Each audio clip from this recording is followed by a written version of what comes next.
It is the year 69 AD. Rome is in agony.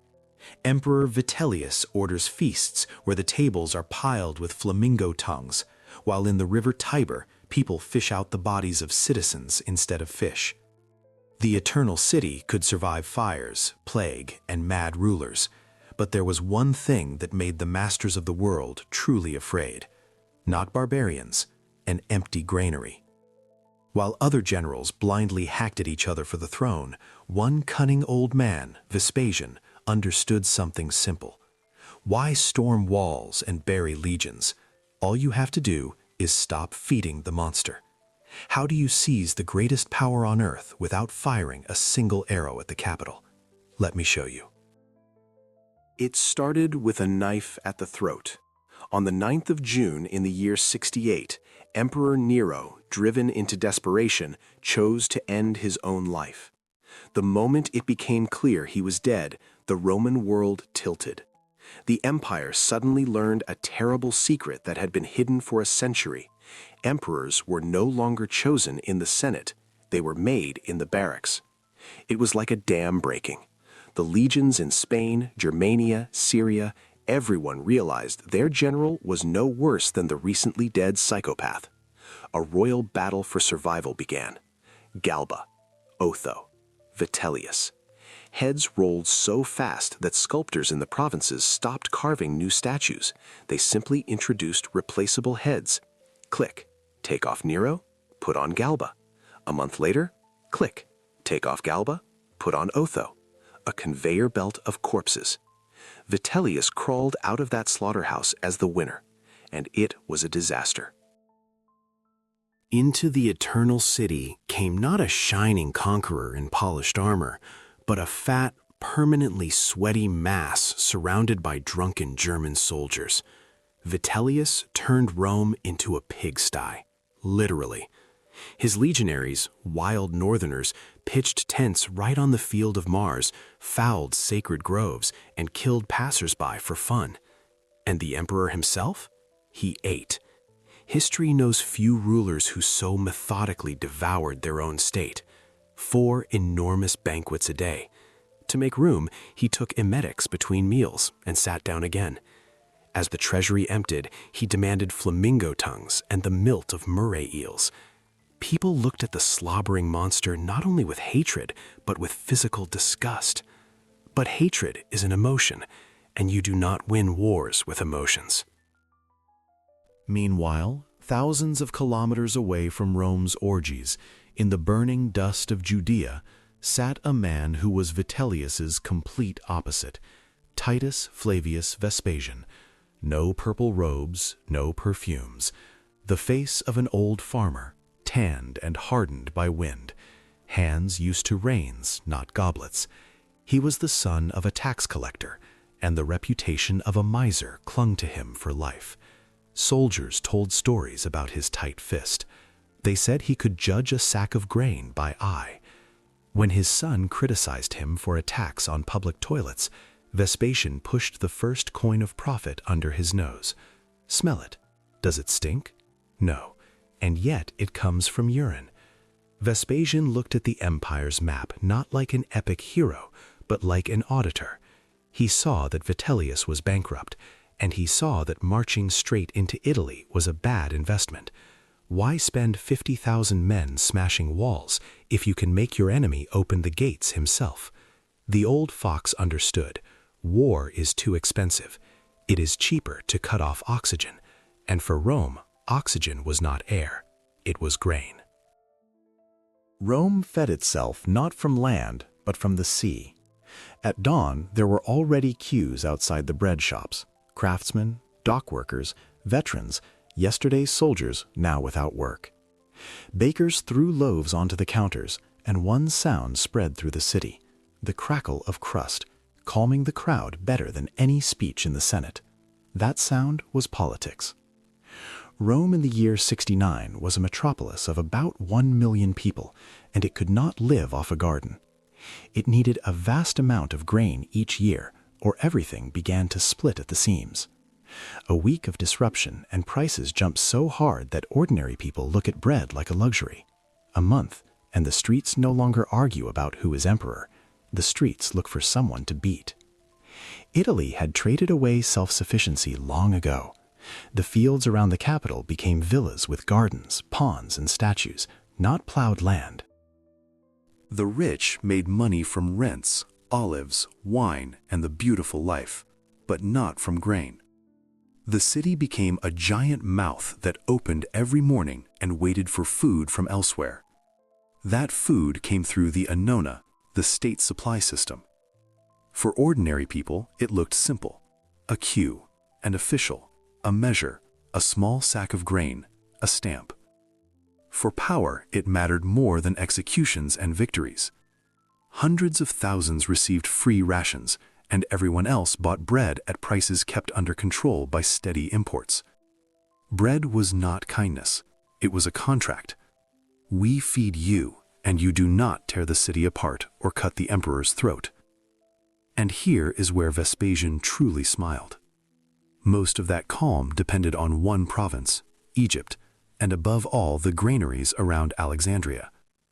Egypt supplied the lion's share of grain, and Augustus understood this better than anyone. He made the province a special territory, effectively the personal domain of the princeps. Senators were forbidden to go there without direct permission, because Alexandria was not a pretty city. It was the handle you could grab to hold Rome. The situation was simple. The capital lived on uninterrupted shipments. You could slip past guards at the gates, intimidate officials, bribe the praetorians. But if you held the food source, the city would rise by itself, without a single assault. Vespasian found that pressure point. He did not need to charge into Italy and measure legions against Vitellius. He needed to control the port and the order that decided loading.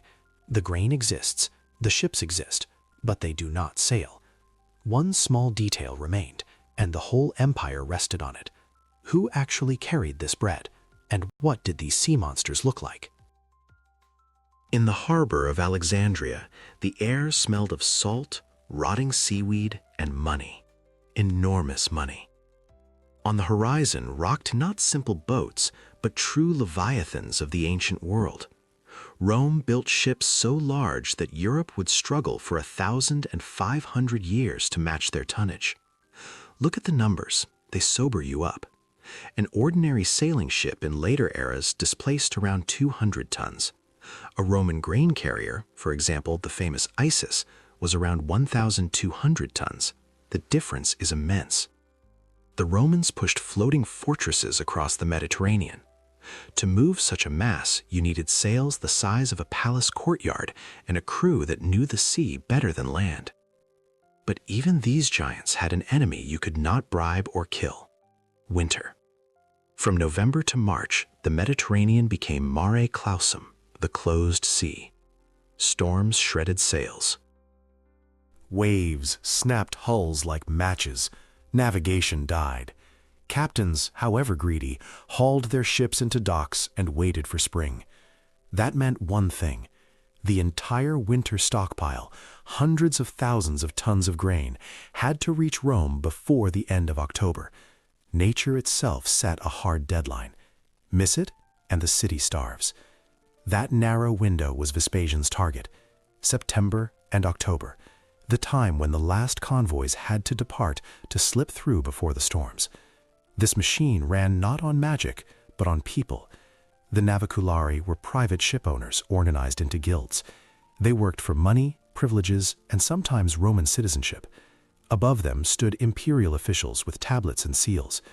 The system had been refined for centuries, like a precise mechanism. But every mechanism has a weak point. Remove one piece and the motion stops. Vespasian understood. You do not need to sink ships. You do not need to burn ports. That is barbarism, and he was a pragmatist. You only need an administrative decision. One order from the prefect in Alexandria's port, and the giants freeze at the quayside. Dock workers drop sacks. Captains go ashore. Sails are rolled up. Only one thing remained: persuade the man who held the seal in Alexandria to betray Emperor Vitellius and place everything on the accountant from Judea. In dusty Beirut, Away from curious ears, 3 men gathered. This was not a war council with maps and toy soldiers. It was a meeting where they divided the skin of a bear that was still alive. At the table sat Vespasian, the old commander, his son Titus, the army's golden boy, and Mucianus, the cynical governor of Syria, with more cards up his sleeve than a professional cheat. The plan they sketched was shamelessly bold. Usually, a claimant grabs a sword and runs for Rome, hoping fortune will not turn her back. These 3 chose another game. Mucianus would take an army and march on Italy, make noise, frighten people, rattle iron. Titus would stay to finish off rebellious Judea, and Vespasian would make a knight's move. He would turn his back on the enemy and go to Egypt. Why? Because there sat a man with his hand on Rome's throat, Tiberius Julius Alexander. A Jewish apostate who traded the Torah for a Roman sword, an intellectual with a bulldog's grip. He ruled Egypt like a private estate. He had a choice: support Vitellius, who sat on the throne, or back the old miser Vespasian. A mistake would cost him his head, literally. On the 1st of July in the year 69, Tiberius made his move. On the scorching parade ground in Alexandria, legionaries stood in full kit, waiting. The prefect stepped forward and announced that today they would swear loyalty to a new emperor, and it was not the glutton in Rome. Silence turned into a roar of approval. Egypt's legions went over to Vespasian. That was it. The key turned in the lock. From that moment, Vespasian had 3 levers, not one. Egypt and its grain were in his hand. The Eastern and Danube armies supported him. And legitimacy. Not only the sword, but also sworn oaths and the quiet approval of people exhausted by feasting emperors. Vitellius remained in Rome, but Rome was already moving away from him, province by province, army by army, port by port. Vespasian arrived in Alexandria not as a guest, but as the master. He went straight to the port. It was an anthill. Dock workers hauled sacks. The air reeked of sweat, spices, and foul water. The giant ships were ready to swallow grain into their bottomless holes. Captains shouted, urging haste. Winter was coming. The sea would close. And then Vespasian raised his hand. Stop. One word. No flaming arrows, no boarding actions. He simply kept the grain flow under his control. The ships waited for the order to sail. The captains were furious. They shouted that Rome was waiting for bread, that famine would begin. Exactly. Let them go hungry. Alexandria's granaries overflowed with grain. Golden mountains of wheat lay under roofs while rats licked their lips, and the ships sat at anchor, the empty holds like hollow eye sockets. It was a refined form of torture. Vespasian knew that every day of delay here in Egypt echoed as panic in Rome's markets. He did not kill Romans with a sword. He made their stomachs growl so loudly that the sound drowned out Vitellius's orders. In Rome, they still feasted, but the countdown had already started. Tick-tock. Winter was approaching. Food would not come. While Vespasian kept his finger on the stop button in Alexandria, madness spread in Rome. Emperor Vitellius continued living in a fantasy where food never ends. Historians still struggle to believe the scale of his spending. Vitellius burned through millions of sesterces a day. He invented a dish he called the Shield of Minerva. Want the ingredients? The liver of parrotfish, the brains of pheasants and peacocks, flamingo tongues, and moray milt. All of it was hauled in from across the empire on ships, while ordinary grain carriers sat and waited for an order. People watched and turned savage. They stood in queues for overpriced bread, while trays of delicacies rushed past to the palace. Any loyalty dies there. Rumors moved through the capital faster than fire. No ships. Egypt is with Vespasian. The emperor eats while the city starves. Panic is a terrible force. It works better than propaganda. Speculators instantly bought up every scrap of grain and hid it in basements. The price of bread jumped in days, so high that the poor began eating grass and roots. In people's eyes, Vitellius stopped being an emperor and became the reason their stomachs were empty. And Vespasian? Here is the paradox of psychology. The man who held the grain looked like the only savior. The logic was simple. Vespasian has the bread. If he comes, we will eat. And notice this moment. History often teaches that the strongest armies or the most charismatic leaders win. But Vespasian proves something else. The winner is the one who holds 3 levers at once: steel, bread, and legality. If you enjoy breaking down these hidden mechanics of history, not just memorizing battle dates, subscribe to the channel. Here we dig deeper. In Rome, the final act approached with grim certainty. Vitellius's soldiers still tried to snap back, but their spirit was broken. When troops loyal to Vespasian reached the walls, the city was ready to open the gates, anything to end the nightmare. When Vespasian's supporters finally entered Rome, they did not meet neat enemy ranks. The city was already devouring itself. A filthy street slaughter began. Vitellius's soldiers, mixed with the crowd, fired from corners, rooftops, windows. But this was agony, not resistance. Fear of a hungry winter shattered what remained.